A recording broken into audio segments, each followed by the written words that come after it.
Checkpoints is presented by pharmaceutical company GM Pharma.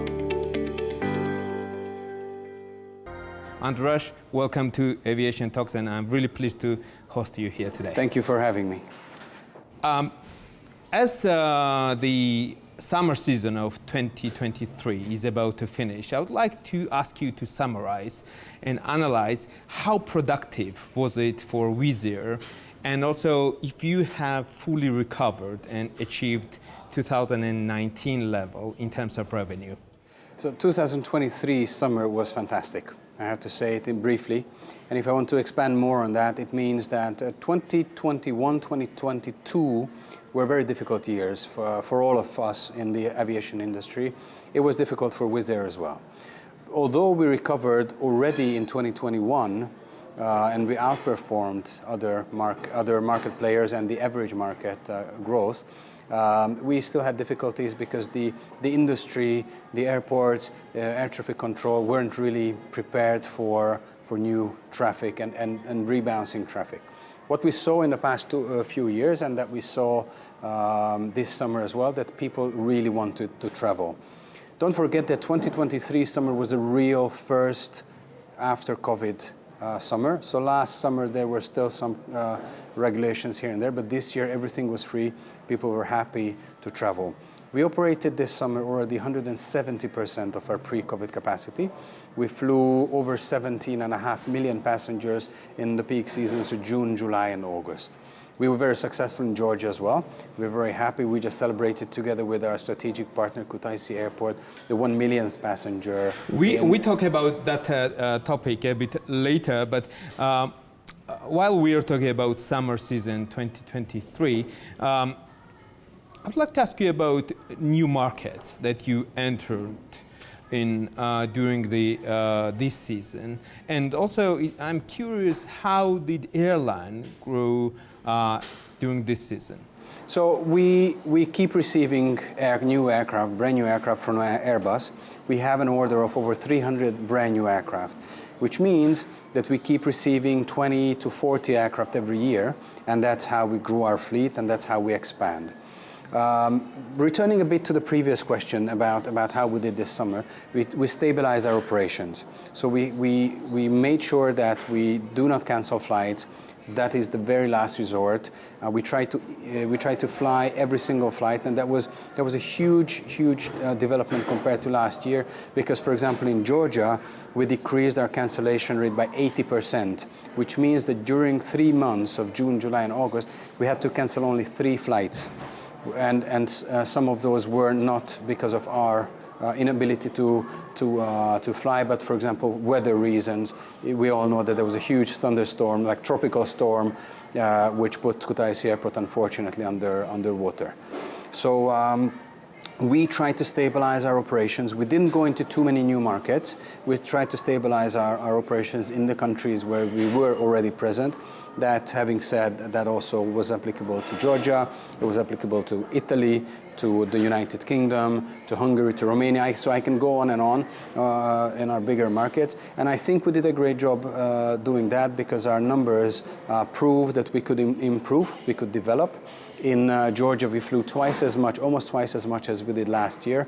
And despite these huge growth, we could decrease cancellation, and we could really stabilize our operations. And this is important. Sorry, just one more thought. This is very important, because our promise to our passengers is that we fly them from A to B safely and on time. We don't like cancellations. We actually hate cancellations, because it's bad for us, and of course it's bad for the passengers. Yeah, I do remember doing previous interviews with your colleagues, with Mr. Varadi. Also, we discussed the challenges that you had with regard to delays, particularly caused because of shortage of personnel at different airports, and also shortage of personnel at handling companies, and etc., etc. As I can see, that problem is almost over. Am I right? Yes, you're absolutely right. Some of the problems are gone. So I'm happy to say that airports have stepped up. Kutaisi Airport within that did a magnificent job, really. We were very happy with our operations. Our ground handling partners also had enough people. There are some problems which stayed with us. One is European air traffic control shortage. It's been dragging on, and as airlines develop themselves over the past years and decades, this air traffic control infrastructure didn't really keep up with the pace of the airline development, and there are very few or not enough air traffic controllers, which always causes bottlenecks.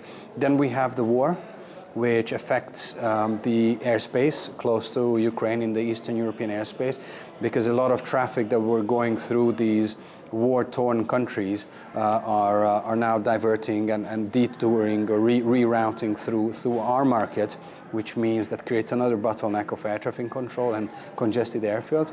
And there is another issue, which is the supply chain issue, which again affects all of the airlines, not only WizzAir. We try to stack up of spare parts. We try to do everything what was possible to make sure that we have enough spare parts. So we ordered a lot of stuff in advance to make sure that technical restrictions will not cause cancellations. Interesting, a very interesting development, and you're doing a great job in order to provide a proper service to your passengers. You operate in Europe as well as in the Middle East, and you recently opened new bases, new airlines in Abu Dhabi and elsewhere. But let me ask you, where do you see faster and bigger growth in traffic, in Europe or in the Gulf states? We see a huge development and huge interest in flying in all of our markets, basically. It would be hard to say which one is more, in which market we face more interest or demand. In the Gulf region, so in Saudi Arabia, in Abu Dhabi, we face a lot of interest because it's this low-cost airline phenomenon is still unknown to those markets, and we provide a high-quality service for much lower fares than any of our competitors in the region. So that's why people enjoy flying with us, and they enjoy experiencing and exploring new cultures, and they fly into Europe or they fly within the Gulf states. And as for Europe, and as for even Eastern Europe and Central and Eastern Europe, there's more disposable income building up among the people, and that's why they fly more and more. We sense a bit of change in travel patterns, so we see more leisure routes and more interest in leisure routes than VFR, what we call visiting friends and relatives. So it's basically people visiting their friends or going back and forth between their home country and the country they live in and work in.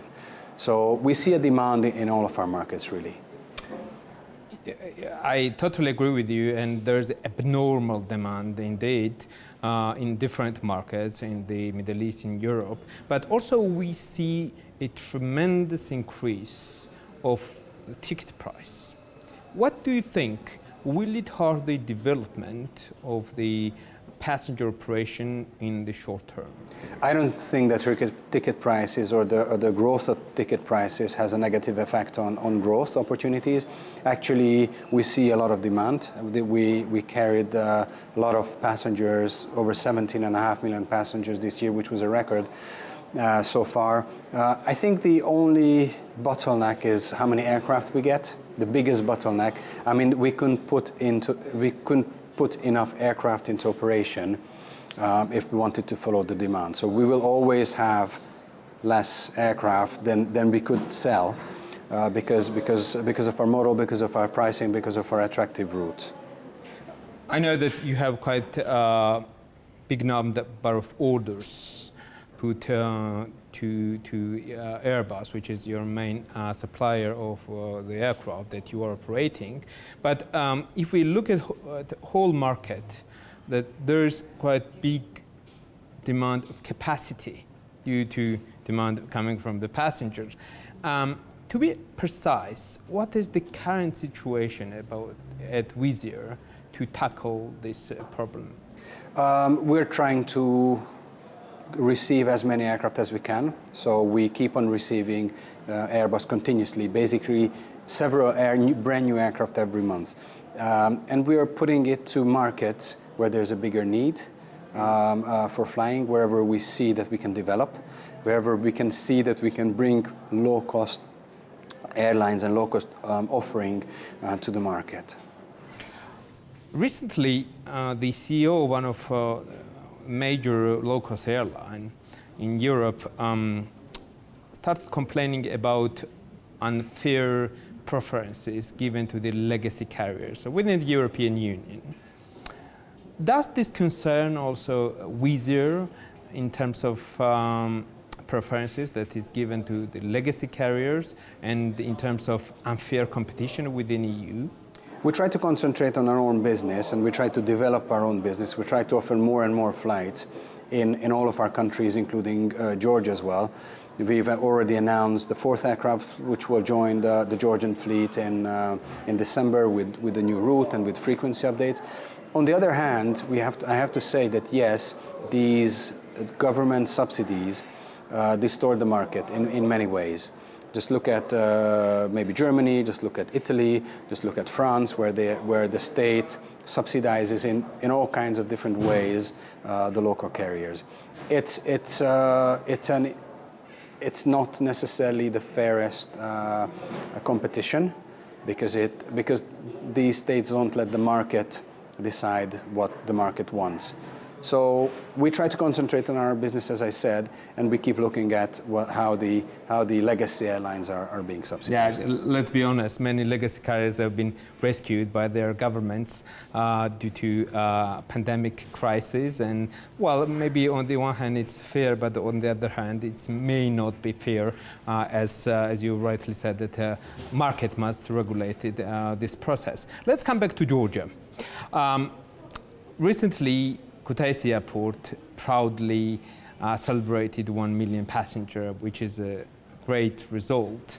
How important is this achievement for WizzAir? This is a fantastic achievement, and it's a fantastic achievement of a fantastic cooperation with Kutaisi Airport. So we've been flying here for many, many years. Our relationship with the airport has always been fantastic. And it's great to come back every time for me to Georgia and see the development of the airport, to see the development of the Georgian tourism and the Georgian economy. So it's a reassurance for us that we're doing the right thing. It's a reassurance for us that we can look at Kutaisi Airport and Georgia as a strategical partner. It's a reassurance that we can think of a long-term relationship between Georgia, the airport, and WizzAir. So we're keen on developing our network. We are keen on adding new routes, bring new aircraft, and show Georgia to the rest of the world, and of course provide Georgians a lot of opportunities to discover the rest of Europe and the Middle East. Absolutely, I have to admit that if not WizzAir operation at Kutaisi Airport, that result wouldn't be possible in that very short time when the airport achieved it. And this is really phenomenal cooperation between WizzAir and Kutaisi, and my congratulations as well to you that you achieved this result together. In December, you are adding 4th aircraft to your base and you are enlarging the space. Beside the Lisbon route that was recently announced, what will be the new routes that will be added with adding a new aircraft to the base? We will start Copenhagen on the 16th of December as a new route, and we have frequency updates on many other routes. And this is coming back to the previous thought that we're trying to stabilize and mature our operations, and we're trying to put more capacity on the routes which are more popular. So we're trying to serve the market needs. We are responding to the requests and the needs of and the demand of passengers to make sure that they have more flights to the cities where they frequently travel. Yeah, I'm sure that particularly Georgian passengers are waiting for the new route to take from Kutaisi Airport, and adding 4th aircraft to the base. It's also a great achievement, and I'm looking forward to see that 4th aircraft at the airport. I will not breach the tradition of asking this question, and I have to ask you as well. So when can we expect WizzAir Georgia operating in the country? Well, First of all, or for the time being, we operate with our Hungary flights, but we keep on adding new employees and hiring new employees within Georgia. So this new aircraft will also mean an additional 40, more or less 40 new WizzAir employees within Georgia, hopefully Georgian pilots and hopefully Georgian cabin crew members, all employed by employment contract, paying taxes here, enjoying all the benefits of WizzAir and of being employed by Wizz. I will answer your question about WizzAir Georgia in due course, but for now we are really concentrated on hiring new people and providing more opportunities to locals. I hope that WizzAir will keep the promise that this airline will set up a local company as well, and we will see it someday, WizzAir Georgia operating, and we all are very much look forward to that. The Checkpoints is presented by pharmaceutical company GM Pharma.